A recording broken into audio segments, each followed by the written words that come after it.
Thanks to this wonderful thing called the internet, you're watching the video right now. But how did the internet get to where it is today? There is so much internet history we couldn't possibly get to everything in this short of a video, so we might have a second part. Anyways, let's get started. The internet actually got its start over 50 years ago, and the computers back then filled up entire rooms. Scientists and researchers used it for years to communicate during the Cold War. It was useful because if one computer went down, the others would not follow.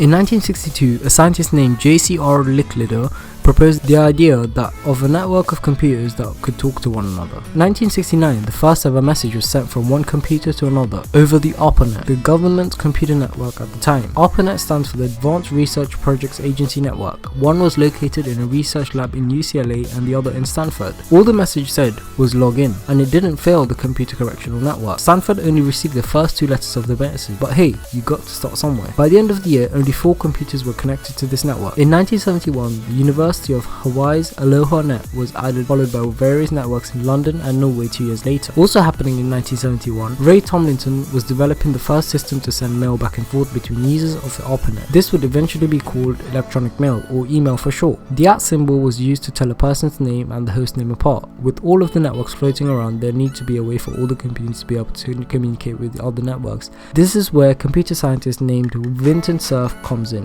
He invented a way to introduce computers around the globe to each other in a virtual space. This invention was called the Transmission Control Protocol, or TCP, which was followed by the Internet Protocol, or IP. In the 80s, scientists used Cerf's protocol to TCP data back and forth, but the 90s is where it really all began. In 1991, a computer programmer named Tim Berners-Lee invented the World Wide Web. This wasn't just a data sharing space for science anymore. This was an entire network of information that was accessible to anyone with an internet connection. You're using a browser right now to watch this video, and some of the most popular ones are Firefox, Google Chrome, and Safari. But in 1992, Urwise was created. Urwise was an internet browser and the first to have a graphical interface. A few browsers came before and after, but in 1993 Mosaic was created, and it would popularize surfing the web. Mosaic influenced many of the browsers to follow, including Netscape Navigator in 1994. This became the most popular web browser at the time, accounting for 90% of web usage in 1995.